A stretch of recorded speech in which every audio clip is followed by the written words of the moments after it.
আরে এ কি এখনো সাজাগোজা হয়নি? এখানে বসে বসে গল্প করছো? তাড়াতাড়ি তৈরি হয়ে যা, নাহলে বর এখানে এসে সিঁদুর পরিয়ে দেবে তোকে। চাচা তৈরি হয়ে যা। তোর ননদ বিয়ের আগেই তোর উপর মাতব্বরি করছে। কোথায় যাচ্ছ? সেটা আমি তোমায় পরে বলছি, এখন চলো।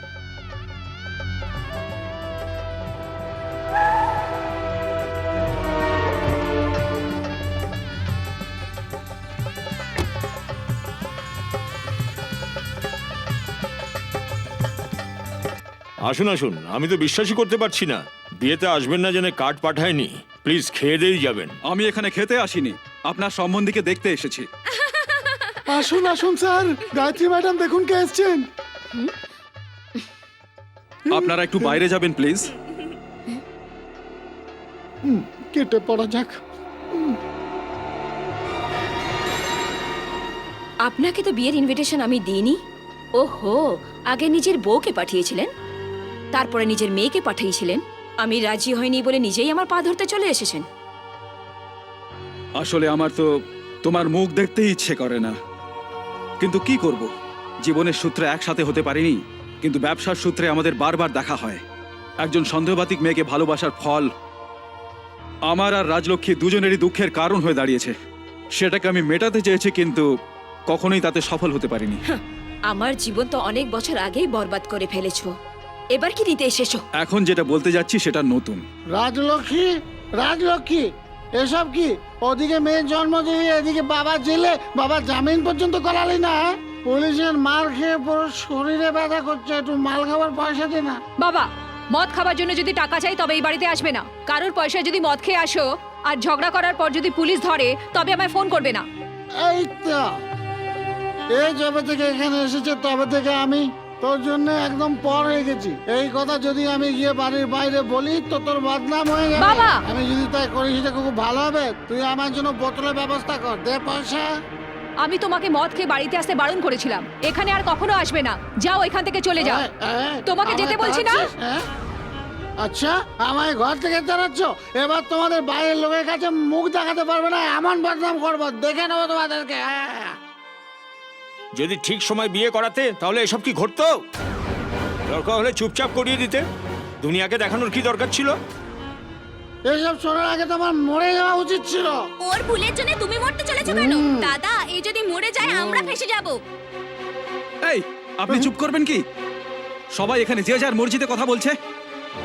রাজলক্ষ্মী, ইনি তো তোমাকে বিশ্বাসই করেনি, তাই আমিও ওকে বিশ্বাস করতে পারিনি। আমার উপর যার বিশ্বাস হওয়া উচিত সেও বিশ্বাস করেনি। এবার সবাই শোনো, আজ থেকে এই আমার স্ত্রী।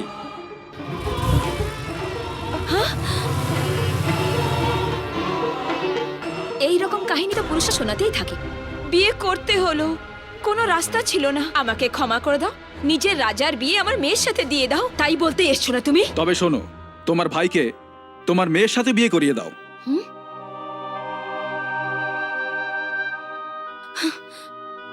কি বাজে বকছো? বাজে বকছি না, তোমাকে বোঝাবার চেষ্টা করছি। রাজলক্ষ্মীর উপর শোধ নিতে গিয়ে নন্দিনীর জীবন তুমি ধ্বংস করে দিচ্ছ। নন্দিনী রাজলক্ষ্মীর মেয়ে নয়, তোমার মেয়ে। গায়ত্রী, তুমি বিয়ে করার আগেই মা হয়ে গেছো। আমার সাথে বিয়ে তো করনি, কিন্তু সারা জীবন নন্দিনীর মা হয়ে রয়েছো। কিন্তু একটা দিনও আমার বউ হয়ে থাকতে পারলে না। রাজলক্ষ্মীর সাথে স্বামী স্ত্রীর সম্পর্ক নেই, আর তুমি ওই মহিলার উপর প্রতিশোধ নিতে যাচ্ছ ওর মেয়ে ভেবে। নিজের মেয়ের জীবন নষ্ট করো না, নিজেকে শান্ত করো, তাহলেই সব বুঝতে পারবে। এইরকম ভুলবশতই তুমি একবার আগে নিজের জীবনকে নষ্ট করেছো, আর এখন মেয়ের জীবন। মাথা ঠান্ডা রেখে কাজ করো। ও, আমার রাজার বিয়ে আটকাবার এটা শেষ অস্ত্র না? আমি জানতাম তুমি আমার কথা বিশ্বাস করবে না, কিন্তু আমি যদি প্রমাণ করি যে নন্দিনী তোমারই মেয়ে, তাহলে তুমি নিশ্চয়ই সেটা মানবে। ডক্টর,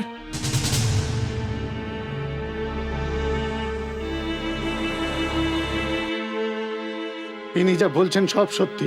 গায়ত্রী ভীষণ রেগে আছে, তাই বাচ্চাটাকে মেরেও ফেলতে পারে। আমাদের এই বাচ্চাটাকে বাঁচাতে হবে। তাহলে একটা কাজ করা যাক ডক্টর, এই বাচ্চাটাকে আমরা কোনো অনাথ আশ্রমে পাঠিয়ে দিই। অনাথ আশ্রমে কেন ডক্টর? মায়ের দরকার নেই বলে ওর বাবাকে তো ভুলে যাওয়া যায় না। আমরা বিয়ে করিনি, এটা তো সত্যি। লোকের ভয়ে আমাদের এই নাটকটা করতে হলো। আপনাকে আমি যখনই দেখি মনে হয় আপনি আমার বান্ধবীর স্বামী। যে কোনো পরিস্থিতি হোক না কেন এটা ভেবে আমার মন ভীষণ দুঃখী হয় সর্বদাই। তাই আপনার থেকে আমি একটু দূরে দূরে থাকি। এখন আমি একটা বিচার করছি, আজ থেকে আমি আপনার স্ত্রী নই, আপনার সন্তানের মা। আজ থেকেও আমার মেয়ে, আর ওকে আমি বড় করব। এই হবে আমাদের জীবনের আধার। ডক্টর, এখনই শুধু নয়, কখনো এই কথা কেউ যেন না জানতে পারে। এ আমার নিজের মেয়ে নয়। যদি এই কথা সবাই জেনে যায় তবে আমি বাঁচতে পারবো না। এ আমার নন্দিনী। গায়ত্রী, বাচ্চাটা জন্মেই মারা গেছে, আমরা সেটা মিথ্যে বলেছিলাম। তুমি তো ওকে পেটে থাকতেই মেরে ফেলতে চেয়েছিলে। জন্মাবার পর তুমি যেন ওকে মেরে না ফেলো, তাই আমরা ওকে সরিয়ে দিয়েছিলাম। আসলে ওই তোমার মেয়ে নন্দিনী।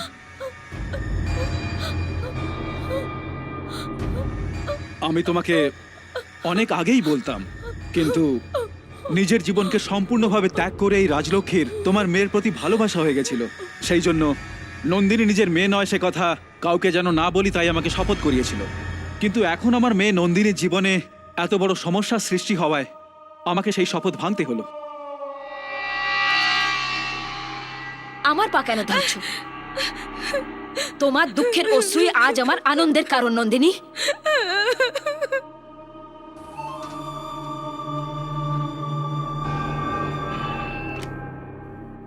হ্যালো, এই নন্দিনী, নন্দিনী, নন্দিনী।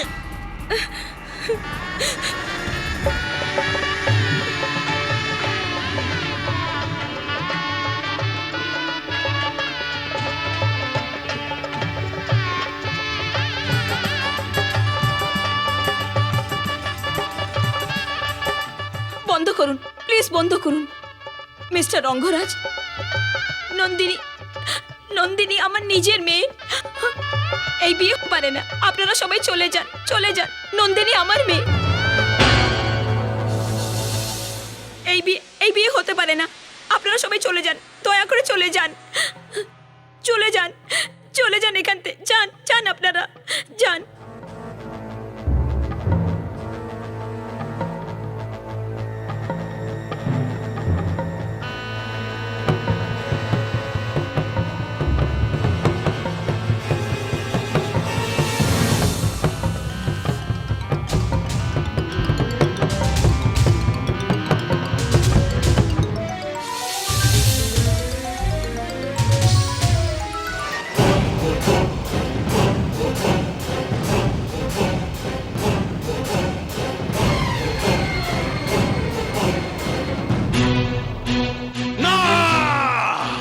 সব বিয়েতেই বর বউ একসাথে থাকে, আর সেখানে তোমরা এসেছো আমার খরচে আনন্দ করতে। আমার মেয়ের বিয়ে হবার পর আমি নিজেকে শোধরাবার কথা ভাবছিলাম, কিন্তু ওর জীবন তুমি নষ্ট করতে চাইছো। আমার মেয়ের বিয়ে এবার বন্দুকের জোরে করাতে হবে, আর সেই পরিস্থিতির জন্য দায়ী কে সেটা কি তুমি জানো? ওই যে সামনে দাঁড়িয়ে আছেন তোমার পুরনো প্রেমিকা গায়ত্রী।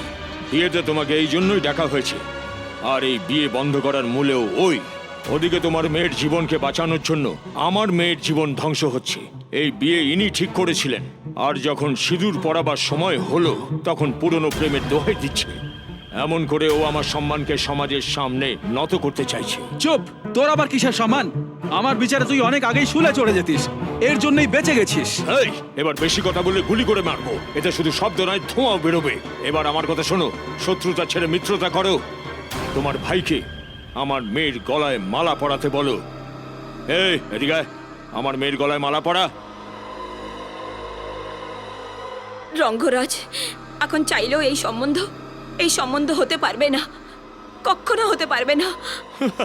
ভগবান, আমার সম্বন্ধে তুমি জানো না। ব্রহ্মার জন্য ফ্রান্সে মন্দির বানিয়েছি, বিষ্ণুর জন্য ভিয়েতনামে লোকযাত্রা করাই, শিকাগোতে শিবের মন্দির তৈরি করেছি, আর এইসব আমি নকল মদের পয়সায় তৈরি করেছি।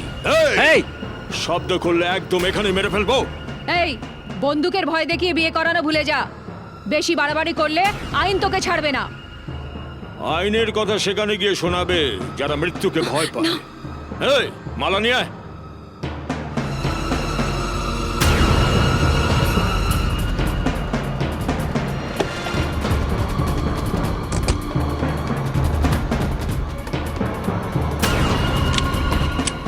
যে কাজ কেউ রাজলক্ষ্মী। করতে পারে না সেটা আমি রঙ্গরাজ করতে পারি। যাও কনেকে নিয়ে আসো। ফালতু মরবার চেষ্টা না করে এই মালা আমার মেয়েকে পরাও। যদি আমি এই হার ওর গলায় পরাইও তবুও তোর মেয়ে সুখী হবে না। শোনো বাবু, এমন অনেক লোক আছে যারা বিয়ে করার পরও একসাথে থাকে না, আলাদা থাকে। এরকম অনেকেই নিজের মর্জিতে আলাদা থাকে। কেন তোর বোন রাজশেখরের থেকে আলাদা থাকে না নাকি? এখানে সুযোগ পেয়ে দুজনে একসাথে মিলে গেছে। এইসব উদাহরণ তো তোর ঘরেই আছে, তবুও ফালতু বকছিস। ফালতু বলছি না, সত্যি বলছি। তুই তো ছাড়, এমন কেউ নেই যে আমাকে জোর করে তোর মেয়ের সাথে বিয়ে দেওয়াতে পারে। কিন্তু আমি করাবো। এই, এই! রাজলক্ষ্মী, আমি তোর বিয়ে করাতে চাইছি আর তুই আমাকেই ভয় দেখাচ্ছিস। পাগল হলি নাকি? যদি তুই আমার মেয়েকে বিয়ে না করিস তবে আমি তোর বোনকেই বিয়ে করে ফেলবো। আমি তোকে আমার ঘরের জামাই করতে চাইছিলাম, কিন্তু তুই আমাকেই তোর ঘরের জামাই করতে চাইছিস। এই, তুই কি বলছিস? ফয়সালা তোর ওপর। জামাই তুই না আমি হব। তুই কেন চেঁচাচ্ছিস? তুই তো ওকে বিয়ে করিসনি, আমি করে নিচ্ছি। যার জীবন ধ্বংস হয়ে গেছিল তাকে শোধরাতে যাচ্ছি। বিক্রম বেতালের গল্পের মতো, তাই না? শ্বশুর হতে চাইছিলাম, জামাই হয়ে গেলাম। রঙ্গরাজ, এমনি করিস না। বিয়ে না করে মা হওয়া একজন মহিলাকে আমি বিয়ে করতে চলেছি, নিজের করতে চলেছি। কি করব, সব পুরোহিত চলে গেছে, এখন বড় আমি পুরোহিত। আমি যাক, আর দেরি না করে এবার আমার টুকটুকে বউ হয়ে যাও। মালিক!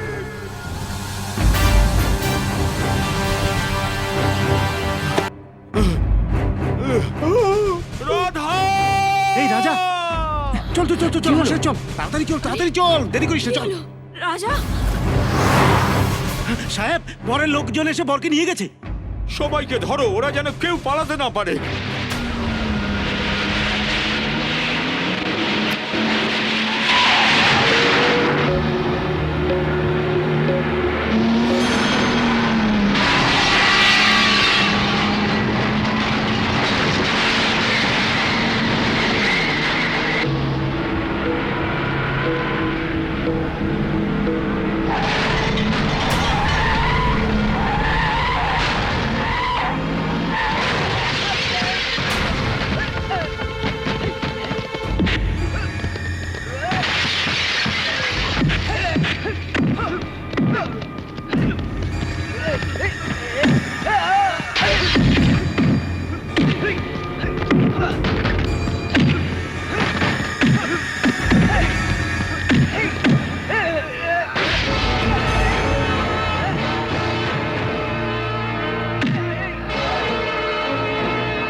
নন্দিনী!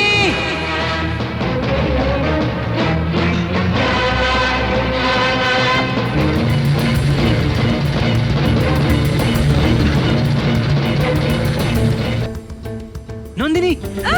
নন্দিনী!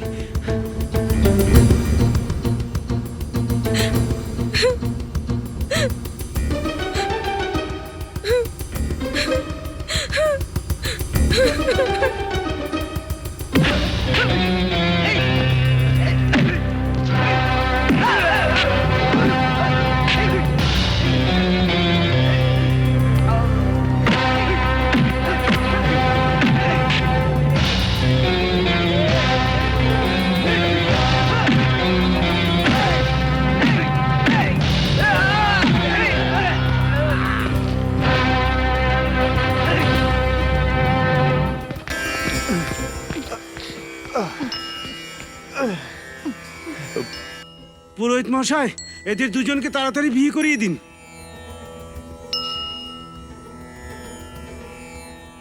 তাড়াতাড়ি করুন।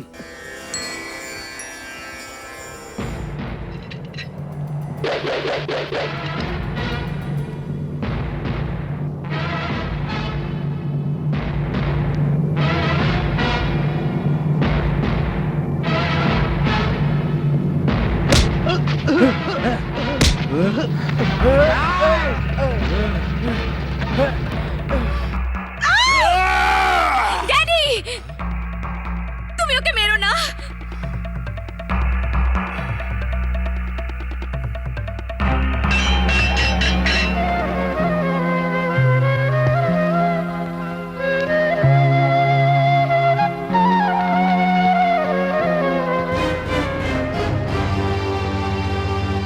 রাধা, ড্যাডি, তুমি এদের ছেলেকে মারতে গেছিলে, কিন্তু এরাই তোমার মেয়েকে বাঁচিয়েছে।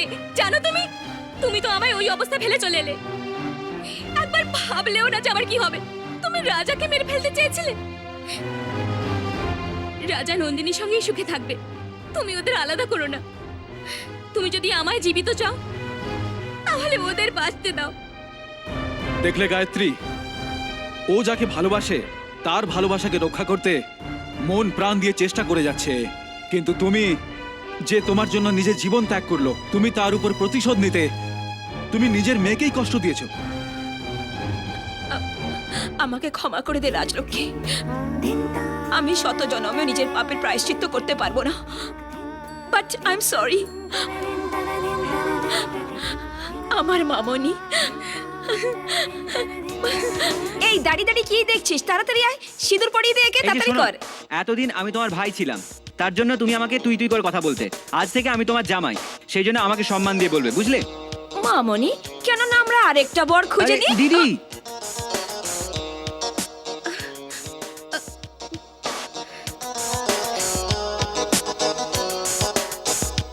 পায়রা ওড়ানো হলো সমাধান, শাড়ি ওড়ানো মানে অসম্মান। এই কথা আপনাদের ভালো লাগুক বা না লাগুক, কিন্তু আমার বেশ ভালো লাগে। সমাধান ব্যাপারটা এমনই যেন একটা নদীর স্রোত।